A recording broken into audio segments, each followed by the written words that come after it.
2019 மக்களவை தேர்தலை பாஜக தலைமையிலான தேசிய ஜனநாயக கூட்டணியில் இணைந்து சந்தித்தது அதிமுக.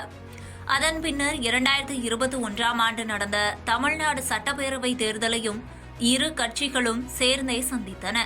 ஆனால் அதன் பின்னர் அதிமுகவின் மறைந்த தலைவரான ஜெயலலிதா குறித்து அண்ணாமலை தொடர்ச்சியாக விமர்சிக்க தொடங்கினார். பதிலுக்கு அதிமுக தரப்பில் ஜெயக்குமார் போன்றோர் அண்ணாமலையை தொடர்ச்சியாக விமர்சித்து வந்தனர்.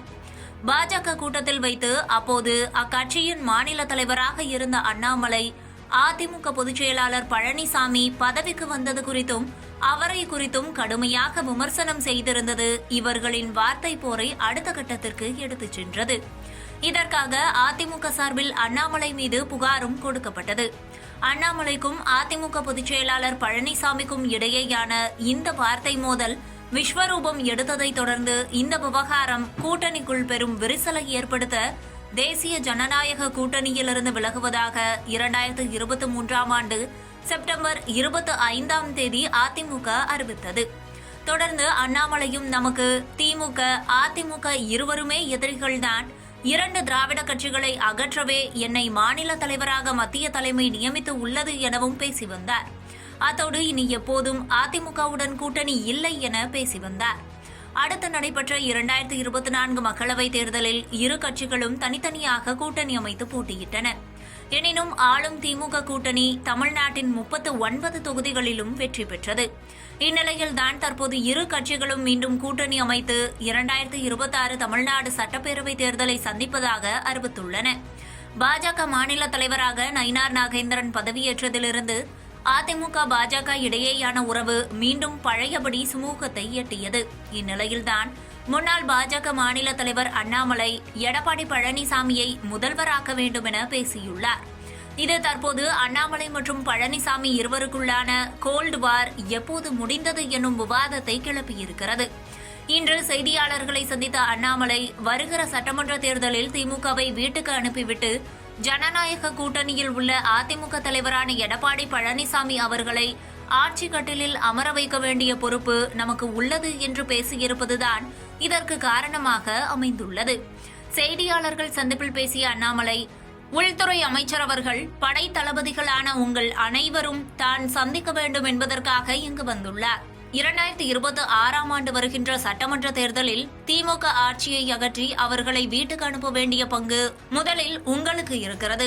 அதனால்தான் தமிழகத்தில் மொத்தமாக 7 இடங்களில் இதுபோல் மாநாடு நடத்த தமிழக மாநில தலைவர் நயினார் நாகேந்திரன் அவர்கள் ஏற்பாடு செய்துள்ளார். அதன் முதல் மாநாடு இன்று இங்கு நடைபெறுகிறது. கடந்த 11 ஆண்டுகளாக நமது பாரத பிரதமர் மோடி அவர்கள் நமக்காக உழைத்துக் கொண்டிருக்கிறார். வருகிற சட்டமன்ற தேர்தலில் திமுகவை வீட்டுக்கு அனுப்பிவிட்டு ஜனநாயக கூட்டணியில் உள்ள அதிமுக தலைவரான எடப்பாடி பழனிசாமி அவர்களை ஆட்சி கட்டிலில் அமர வைக்க வேண்டிய பொறுப்பு நமக்கு உள்ளது. அதை நாம் வெற்றிகரமாக முடித்து காட்ட வேண்டும். அதற்கு காரணம், நாம் கடந்த 4 ஆண்டுகளாக கடுமையாக உழைத்திருக்கிறோம். திமுக ஆட்சிக்கு வந்த பிறகு அவர்களிடமிருந்து மக்களை காக்கும் அரணாக நமது பாஜக கட்சி இருந்துள்ளது. எத்தனையோ நபர்கள் கைது செய்யப்பட்டு சிறைக்கு சென்றிருக்கிறோம். மக்களுக்காக போராட்டத்தை நடத்தியிருக்கிறோம். எத்தனையோ பேர்கள் 14 நாட்கள் 30 நாட்கள் சிறையில் இருந்துள்ளார்கள். இந்த 8 மாத காலம் நமது உழைப்புக்கு ஊதியமாக கடுமையாக உழைத்து ஜனநாயக கூட்டணியை ஆட்சியில் அமர வைக்க வேண்டிய பொறுப்பு நமக்கு உள்ளது. அதனால் உத்வேகத்தோடு இந்த பொறுப்பை எடுத்துக்கொண்டு நீங்கள் அனைவரும் இல்லத்திற்கு செல்ல வேண்டும். முதல்வர் மு.க. ஸ்டாலின் அவர்களுக்கு எதை பார்த்தாலும் பயம். ஆர்டிகிள் 370 பயம், புதிய கல்விக் கொள்கை பயம், எதை பார்த்தாலும் பயந்து கொண்டிருக்கிற முதல்வராக ஸ்டாலின் இருந்து கொண்டிருக்கிறார். நேற்றைய தினம் உள்துறை அமைச்சர் அவர்கள் 130வது சட்ட திருத்தத்தை கொண்டு வருகிறார்கள், அதற்கும் பயம். இப்படி பயந்து கொண்டிருக்கின்ற முதல்வரை நிரந்தரமாக வீட்டுக்கு அனுப்ப வேண்டிய பொறுப்பு நமக்கு இருக்கிறது. மோடி அவர்கள், பாரத பிரதமர் அவர்கள் தமிழ் மக்களுக்கு எவ்வளவு சிறப்புகளை கொடுத்து கொண்டிருக்கிறார். குறிப்பாக துணை ஜனாதிபதியாக CP ராதாகிருஷ்ணன் அவர்களுக்கு வாய்ப்பு கொடுத்துள்ளார். தொடர்ந்து தமிழரின் பெருமை உயர, தமிழ்நாடு வளர்ச்சி பெற 4 ஆண்டு காலமாக வளர்ச்சி இல்லாமல் இருக்கிறது. குடும்பம் மட்டும் வளர்ச்சியில் உள்ளது. அதை எல்லாம் மக்களிடம் எடுத்து கூற வேண்டும். உள்துறை அமைச்சர் பூத் அளவில் பணி செய்யக்கூடிய தொண்டர்களை பார்த்து பேசுவதற்காக இந்த வாய்ப்பு வழங்கப்பட்டுள்ளது. இது எந்த கட்சியில் உள்ளது? 2026ஆம் ஆண்டு ஒரு நல்ல ஆட்சி, தேசிய ஜனநாயக கூட்டணி ஆட்சி அமைய அனைவரும் சேர்ந்து நிறைவேற்றி காட்ட வேண்டும் என்று பேசினார். கூட்டணி முறிவுக்கு முன்பு உச்சகட்ட வார்த்தை போரில் இருந்தவர்கள் மிக காட்டமாக அதிமுக பொதுச் செயலாளரை விமர்சித்து வந்த அண்ணாமலை தற்போது அவரையே முதல்வராக்க வேண்டும் என பேசியிருப்பது அரசியல் களத்தில் பேசுபொருளாக மாறியுள்ளது.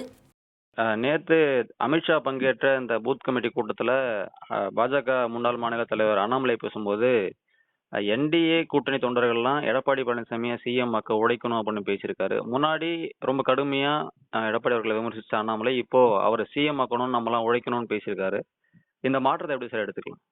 இல்ல, அதாவது எடப்பாடிக்கும் அண்ணாமலைக்கும் அவர்கள் இருவருக்கும் இடையே உள்ள அந்த இது இருக்கு இல்லையா, மன வருத்தம் அல்லது மனக்கசப்பு ரெண்டு பேருக்கு நடுவில் இருக்கிற விஷயங்கள். அதாவது அண்ணா கூட்டணி வைக்கிறதா இருந்தா அண்ணாமலை மாநில தலைவர் பதவி இருக்கக்கூடாது அப்படின்னு எடப்பாடி சொன்னதாகவும் அதன் காரணமாகத்தான் அவர் எடுக்கப்பட்டதாகவும் அவருக்கு இபிஎஸ்க்கு பிடித்த நேரா நாகேந்திரன் மாநில தலைவராக போட்டதாகவும் பொதுவாக அரசியல் வெளியில உலகிய ஒரு விஷயங்களை நம்ம பாக்குறோம். ஆனா அண்ணாமலைக்கு இந்த விஷயங்கள் ஏன் வெளியில் எப்படி வந்ததுன்னா, அதுக்கு முன்னாடி அண்ணாமலை ஜெயலலிதா அவர்களை பத்தியும் அண்ணா அவர்களை பத்தியும் சொன்ன விஷயத்துக்காக தான் நாங்க அது மாதிரி எடப்பாடியை பத்தி விமர்சனம் பண்ணதுனாலதான் கூட்டணியிலேருந்து வெளியில வந்தோன்னு பார்லிமெண்ட் எலெக்ஷனுக்கு முன்னாடி எடப்பாடி சொன்னார். அதனால எடப்பாடிக்கும் அண்ணாமலைக்கும் ஏற்கனவே ஒரு மனக்கசப்பு இருக்கிறதுனால ப்ராபபிலி அண்ணாமலை அவங்க ரெண்டு பேர் அண்ணாமலை மாநில தலைவர் பதவியில் இருக்கக்கூடாதுன்னு எடப்பாடி சொல்லிட்டு போறதுன்ற ஒரு சந்தேகம் எல்லாருக்கும் இருக்கு.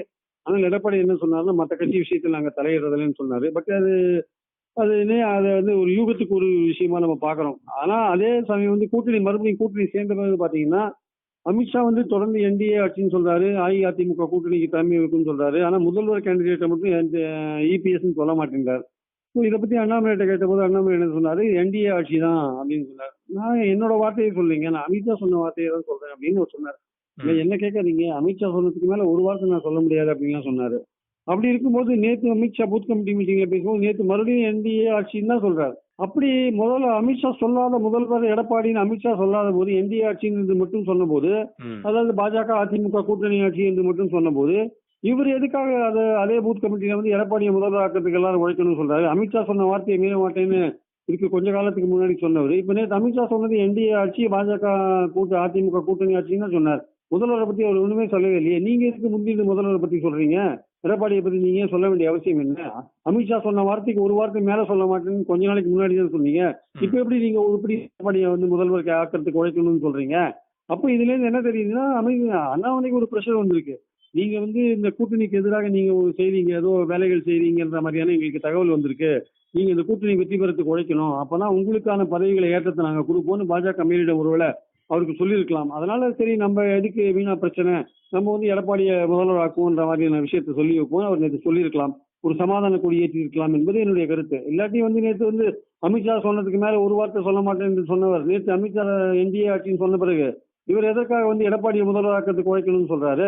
அதிமுக தலைமை தாங்குது, அதிமுகலேருந்து முதலமைச்சர் வருவாருன்ற அளவுக்கு தான் பாஜகவுடைய பார்வை இருக்கே தவிர, அதே சமயம் கூட்டணி ஆட்சியில் பங்கு பெறுவீர்களா, பங்கு பெறுவோம் என்ற அளவுக்கு தான் பாஜகவுடைய ரோல் இருக்கே தவிர, நீங்க திடீர்னு எடப்பாடியை முதல்வராக்கணும்னு அமித்ஷா சொல்லவே இல்லையா? அப்ப நீங்க அமித்ஷா சொல்லாத விஷயத்தை நீங்க எதுக்கு சொல்றீங்க? நீங்க அப்போ உங்களுக்கு ஏதோ ஒரு ப்ரெஷர் இருக்கு, நீங்க இந்த கூட்டணிக்கு எதிராக நீங்க வேலை செய்றீங்கன்ற மாதிரியான விஷயங்கள் பாஜக ஹைகமாண்டுக்கு போயிருக்கலாம்.